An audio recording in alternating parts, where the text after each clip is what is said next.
ప్రపంచంలో ఒక ఎంటర్‌టైన్‌మెంట్‌కి సంబంధించిన ఒక సెగ్మెంట్ సినిమా. ఎంటర్‌టైన్‌మెంట్ సంబంధించి చాలా ఉన్నాయి. ఒకటి టూరిజం ప్లేసెస్ ఉంటాయి. నెక్స్ట్ ఆహ్, అమ్యూజ్‌మెంట్ పార్క్స్ ఉంటాయి. వాటర్ థీమ్ పార్క్స్ ఉంటాయి. Zoo, circus, cinema. ఇట్లా చూసుకుంటూ పోతే. అండ్ ఏవైనా ఆధ్యాత్మిక ప్రదేశాలు ఇవన్నీ టూరిజం కింద కన్సిడర్ చేద్దాం కాసేపు.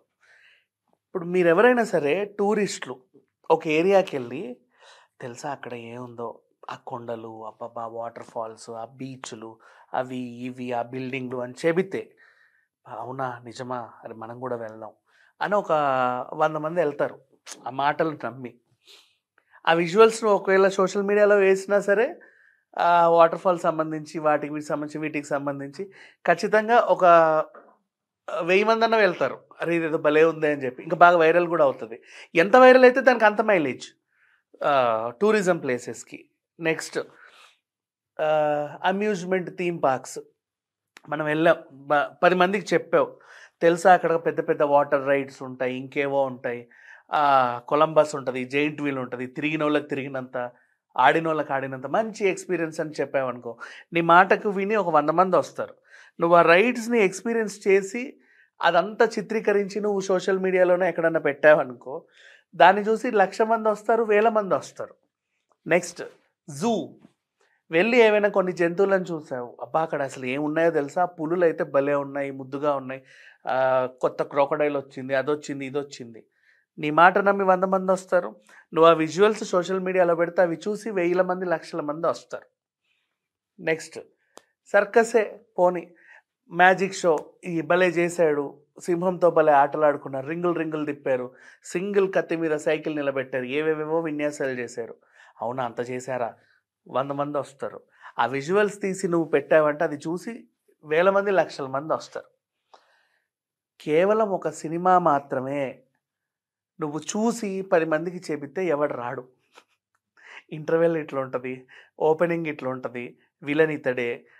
క్లైమాక్స్ ఇట్లుంటది. ప్రీ క్లైమాక్స్ అబ్బబ్బబ్బబ్బా! ఈ పార్ట్ ఇక్కడుంటది. ఆ ఫైట్ ఇక్కడుంటది. చెప్పు. రారు. అవునా! సర్లే ఏం చూద్దాం.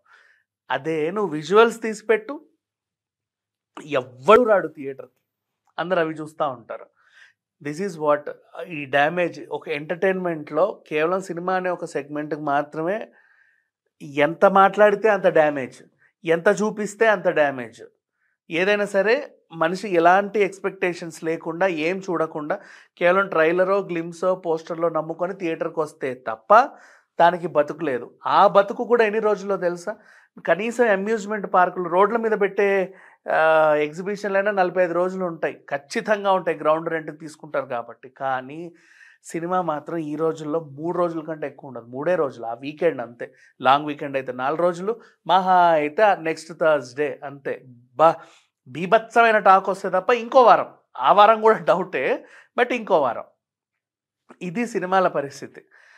అట్లాంటి సినిమాలని పైరసీలు చేస్తున్నారు చాలామంది. బప్పాలు, గిప్పాలు ఏవేవో పిచ్చి పిచ్చి టీవీలో వస్తున్నాయి.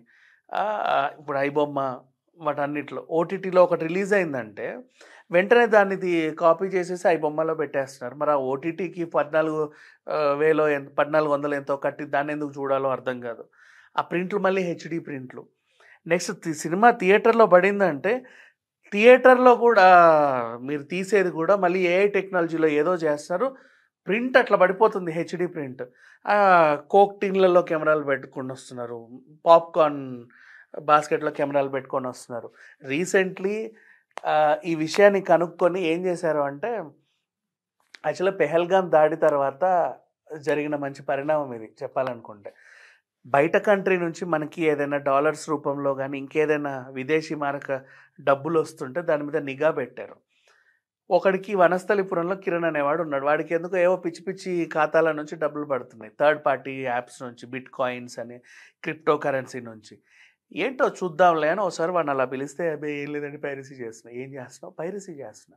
వాడిని ఎప్పుడో జులై 3కో ఎప్పుడో అరెస్ట్ చేశారు. ఆల్మోస్ట్ చాలా రోజులవుతుంది. కానీ అతన్ని ఇంటరాగేట్ చేస్తే తెలిసిన విషయాలు.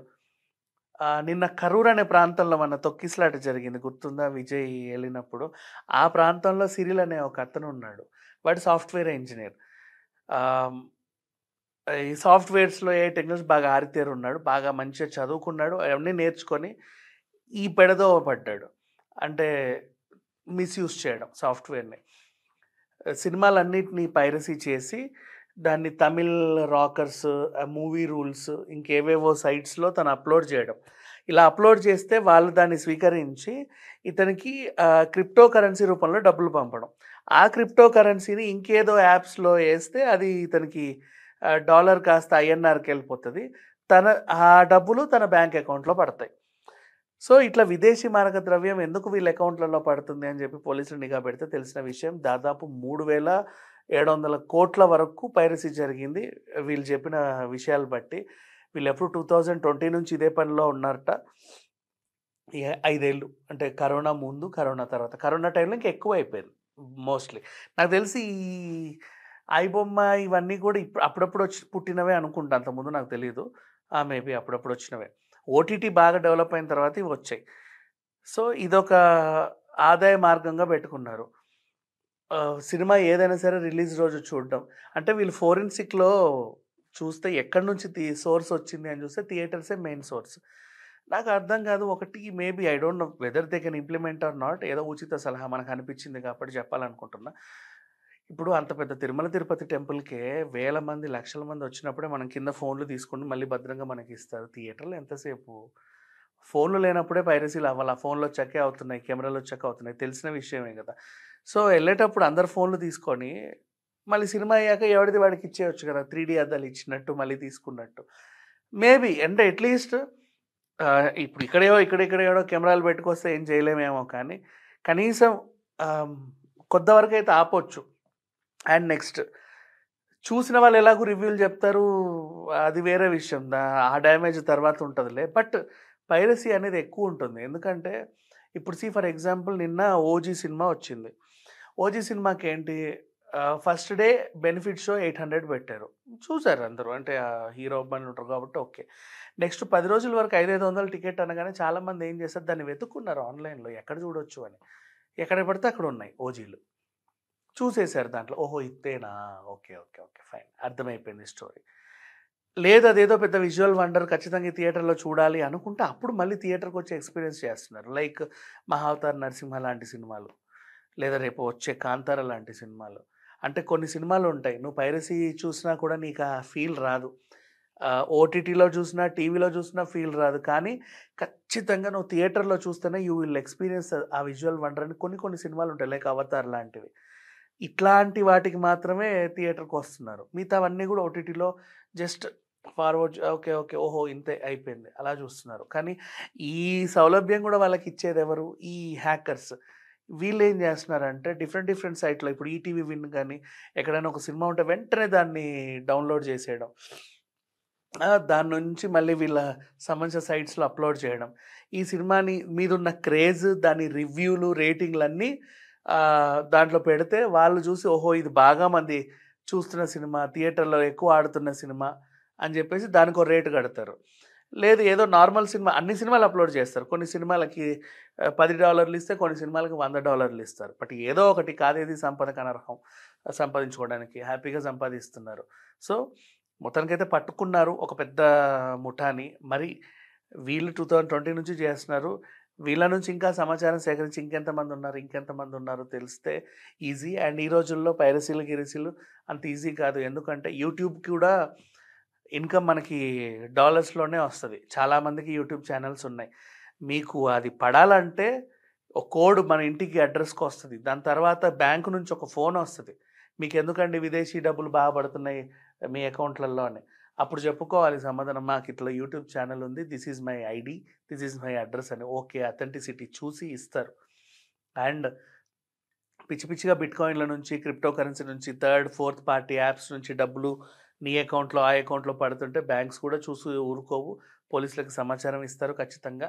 ఏదో ఒక రోజు, ఈ రోజు కాకపోతే రేపు, లేకపోతే ఎల్లుండని ఒక రోజు అయితే దొరుకుతావు, మీ బ్యాంక్ అకౌంట్లు కూడా సీజ్ అయిపోతాయి.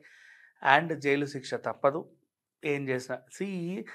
బాగా చదువుకున్నప్పుడు ఏఐ టెక్నాలజీ వస్తుంది, డేటా సైన్స్ పవర్ బిఐ నేర్చుకుంటారు, పైథాన్, జావా, అసలు ఆ కోడింగ్ లాంగ్వేజ్ ఎక్కడికో వెళ్ళిపోతారు. ఆ రేంజ్లో ఉన్నప్పుడు ఆ రేంజ్ ఉద్యోగాలు కూడా వస్తాయి, లక్షలు లక్షలు సంపాదించుకోవడానికి మంచి ప్యాకేజీలతో.